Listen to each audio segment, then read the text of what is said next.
Your story starts on the island of Corsica, a land that just lost its short-lived independence to the French Empire.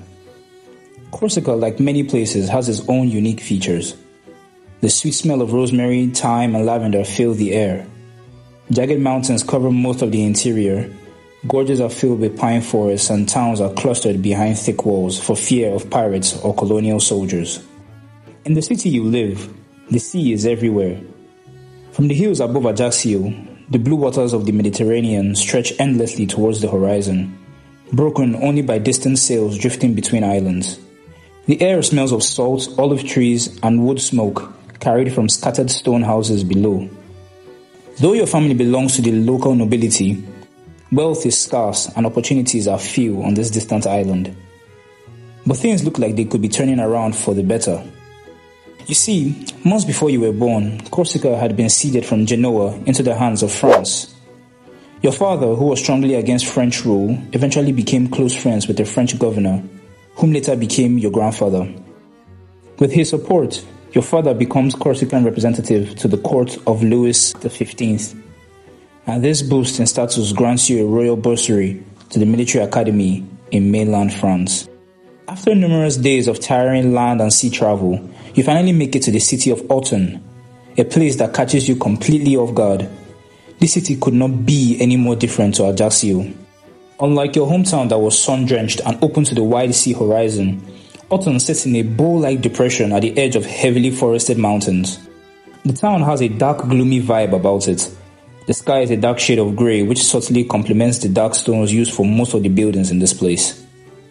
It may be winter, but something tells you this place stays looking like this all year round. The people are no different as well. Most people here are deeply Catholic and very loyal to the French king.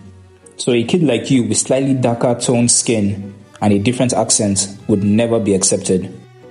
You are enrolled into a religious school for one main reason: to learn French.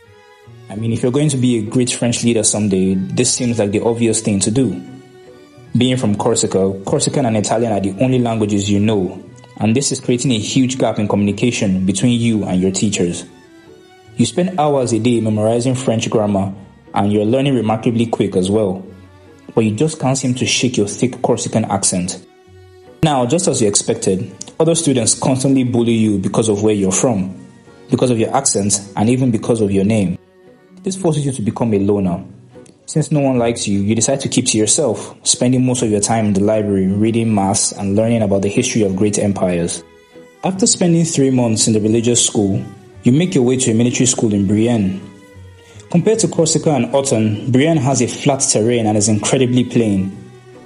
The school shared a similar look, with its only remarkable feature being a grand chateau owned by the local counts. Even though it is summer, the weather is still extremely cold and icy.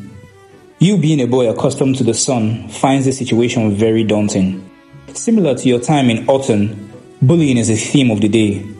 Only now, it's a lot worse. The school is full of spoiled rich kids whose parents are wealthy aristocrats.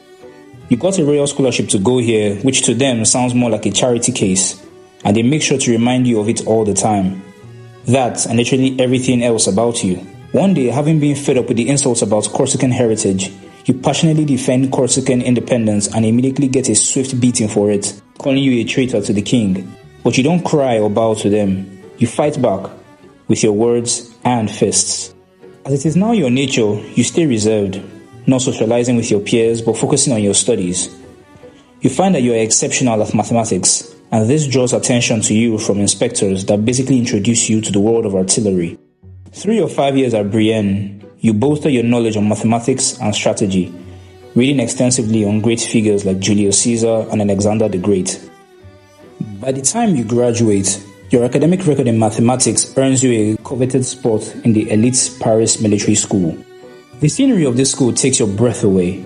A massive central pavilion overlooks the vast plains. Everywhere you look, there are state-of-the-art facilities, from massive stables for cavalry training to classrooms specifically engineered for mathematics and drafting. The school is nothing short of amazing.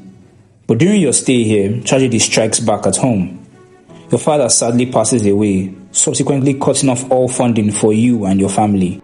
The military school is designed to take 2 to 3 years to complete, but you don't have that luxury anymore. And so you are forced to cram the entire program into just 1 year and actually manage to graduate within that time, becoming the first Corsican to graduate from this school. This feat earned you a spot as a second lieutenant in the La Fère Artillery Regiment, the most prestigious mathematically demanding branch of the French army. Acquiring this position confirms something to you. With the right amount of work and dedication, anyone, even the child of a low-ranking noble, can rise to some sort of power. This revelation excites you, fueling your ambition. But there's still a huge problem in your way, and that problem is the French crown.